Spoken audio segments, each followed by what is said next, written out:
Bonjour Wei-Liang-Chi. Bonjour Guillaume. Vous êtes président de Huawei en France et vous venez tout juste de recevoir le label Top Employeur. Félicitations. Merci.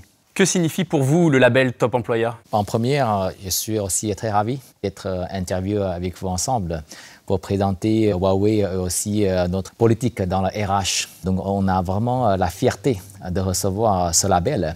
Ça signifie beaucoup de choses. Déjà, c'est une très longue temps de travailler pour gagner ce label. Donc pour Huawei, ça présente quoi? Ça présente première la qualité de vie au travail chez nous.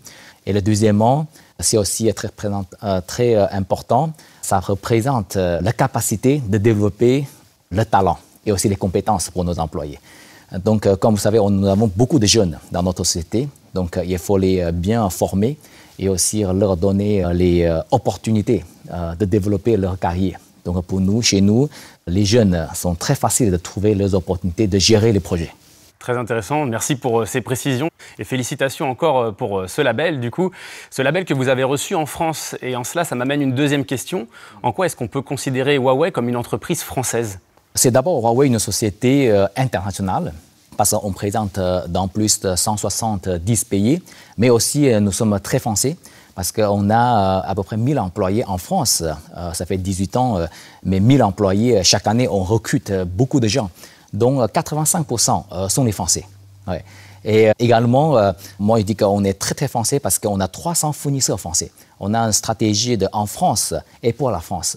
Donc 300 fournisseurs représentent 12 000 employés indirects. Aussi, nous sommes comme tous les autres entreprises françaises, on paye les impôts en France. Est-ce que vous pouvez nous parler un petit peu des expertises et des métiers qui existent aujourd'hui chez Huawei France et sur lesquels vous recrutez? Actuellement, on a 3 métiers dans lesquels on recrute. Le premier, c'est le télécom.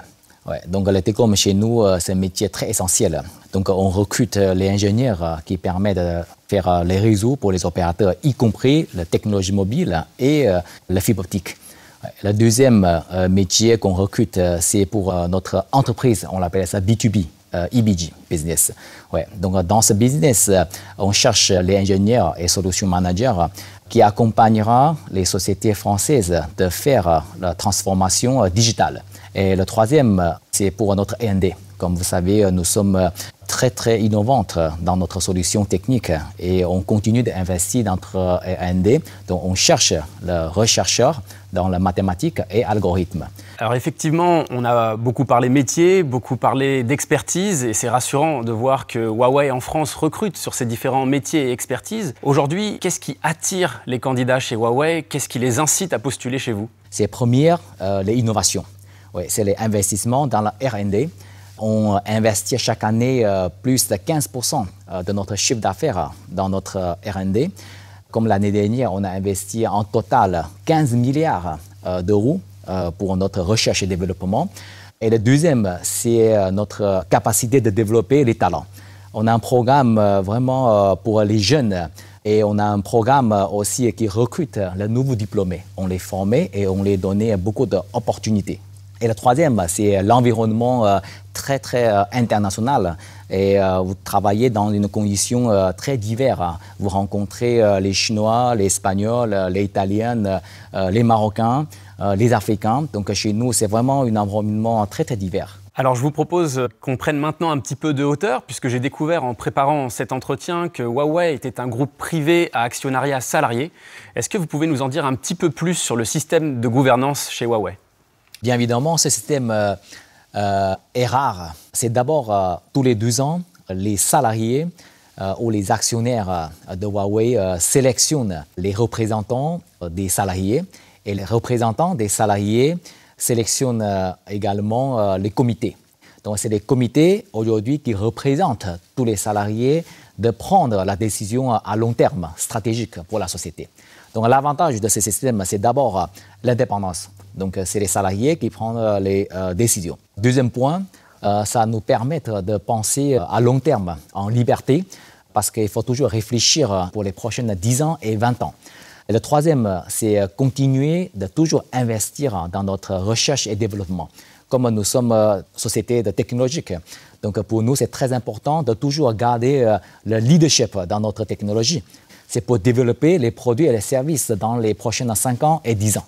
On le voit, les collaborateurs Huawei sont très impliqués au sein de leur entreprise. Ils le sont aussi sur les réseaux sociaux. Et très récemment, en naviguant sur Twitter, j'ai découvert la campagne Ils font Huawei, sur laquelle justement ces collaborateurs sont impliqués. Est-ce que vous pouvez nous en dire un petit peu plus sur la campagne? Oui, c'est d'abord notre richesse, ce sont nos employés. Donc c'est eux qui construisent le succès de Huawei et c'est eux qui construiront l'avenir de Huawei. Donc, Ils font Huawei, c'est un programme dans notre société qui le remercie et en leur donnant la parole. Je vous fais quelques exemples. Pendant le confinement de Covid-19, donc quand tous les restaurants et les hôtels sont fermés, mais eux, ils sont obligés de se déplacer à une très longue distance parce que ce n'est pas tous les sites sont à Paris. C'est vraiment un challenge de tout le monde. Alors on l'a vu, les collaborateurs Huawei sont de véritables experts techniques, des ambassadeurs de la marque aussi. Et au-delà de leurs compétences techniques, quelles sont les qualités humaines reconnues chez les collaborateurs Huawei? C'est d'abord la passion. On cherche les candidats très passionnés parce que nous avons envie de travailler avec les gens passionnés. Le deuxième, c'est envie de toujours challenger. Ouais. Donc, on cherchait les candidats qui ont toujours envie de relever les défis au service clientèle. Et le troisième, c'est la compétence. Voilà. On cherche les gens qui sont compétents, même vous êtes jeune diplômé, qui n'ont pas beaucoup d'expérience, mais au moins vous avez envie de se développer. Et ça, on peut développer le programme pour vous de développer très rapidement les compétences. Et le dernier point, aussi c'est très important, c'est l'ouverture de l'esprit, parce que vous allez travailler dans un environnement très international et très divers, avec les différentes nationalités.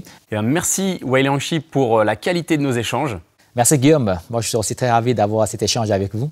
Un plaisir partagé et on invite sans plus attendre les candidats intéressés par les métiers de Huawei en France à rejoindre le site carrière Huawei ainsi que la page Twitter Huawei France sur lesquelles vous trouverez tout un tas d'informations. À très vite.